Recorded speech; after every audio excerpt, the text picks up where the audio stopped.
All right guys, so this is a sound test of what the wireless mic sounds like.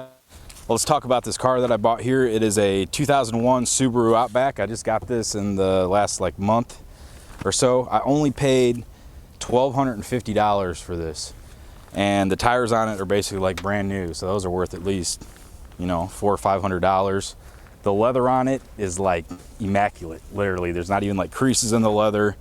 Heated seats. This is the H6 3.0 LL Bean edition, and all-wheel drive, perfect for the Midwest with all the snow we get. And yeah, so there's the car, and here's how the mic sounds. Now this is with the cord that comes with it that connects from the receiver to the camera, but I also have something called a line limiter that I got. It cost around, I'm not sure exactly what it cost. It didn't cost any more than $30. But when I put that on there, I want you to listen to what it sounds like right now. You can kind of hear some background noise, a little bit of, there's some like fuzz there. But when I switch out that line limiter, you'll be surprised at what that thing does. And it just makes everything sound 100% better. So I would recommend getting that line limiter. I'll try to find when I bought it. It was a few years ago. I use it for a couple different other ones, but anytime you're using these wireless systems, you'll notice if I plug my headphones directly into the receiver, it sounds excellent. But then for some reason when I plug it into the camera, it creates that noise right there. So you can tell it's not necessarily the receiver, but it's something going on between the receiver and the camera. And if you switch out that cord, put that line limiter on there, and it sounds just way better. So let me go ahead and I'll switch that out and you can see the difference. All right guys, so I've switched out the line limiter, or put the line limiter on it. So now this is the cable that didn't come with the mic system. And as you can see, when I'm quiet,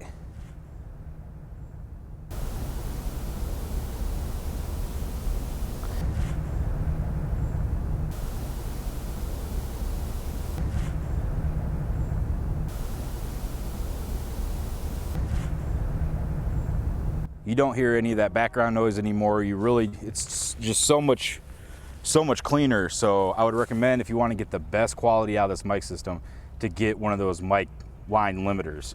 And I'll just talk a little bit more about the car. It does have two sunroofs, or moonroofs, I don't know what you call them, but it's got one here in front, one here in back, and it's just pretty cool because it allows a ton of light in the car, and you can look up.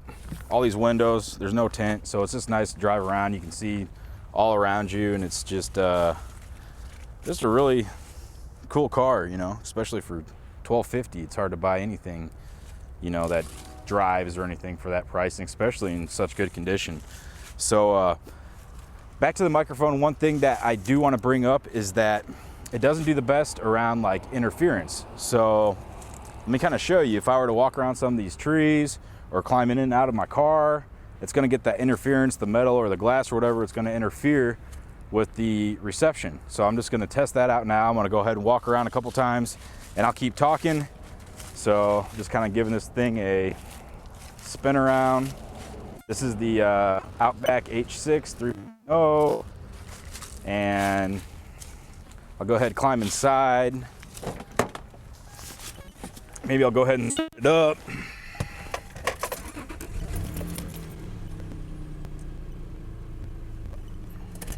Turn it off. But yeah, I don't know if I've been cut out or not, but the best way to use these is going to be for, direct line of sight, where you don't have a lot of interference, you don't have a lot of people going in between you, where it's just going to be you and nothing in the path of the transmitter and the receiver. Just for the fun of it, what we'll do, I'll go ahead and I'll just kind of back up from the car, and we'll just do a somewhat of a range test. 10, 9, 8, 7, 6, 5, 4, 3, 2, 1.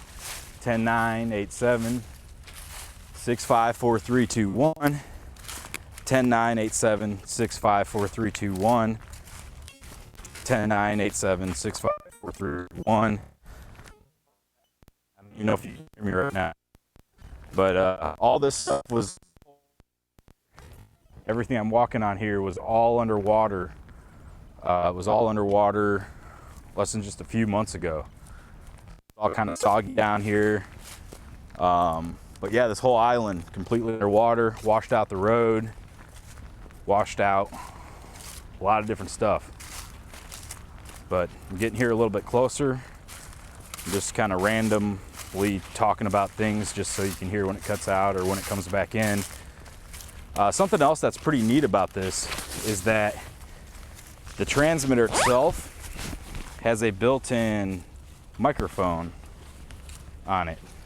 So if I were to take off this mic here and unplug it, I'm now talking into this. Check 1 2 10-987-654-321, 10-987-654-321, 10-987-654-321.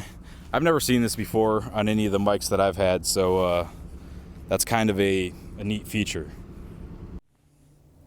All right, let me kind of show you how these things work. There is a power button on both of them. You just do a long hold on the power button. That's how you turn them on and off. And then if you want to adjust the frequencies or the volume, both of them have it so you can change the frequencies and then you can change the volume. In order to do that, you just push the power button once and then you can adjust the volume up or down. Check, check, check, check, check, check. And both the transmitter and the receiver have a volume knob on them, so you can adjust the volume, and then like I said, you just do a long hold and that will turn it off. To charge them, they both have two different charging cords, one for each of them. You just plug it into USB and they just plug in right there, and yeah, you just charge them. That's basically that.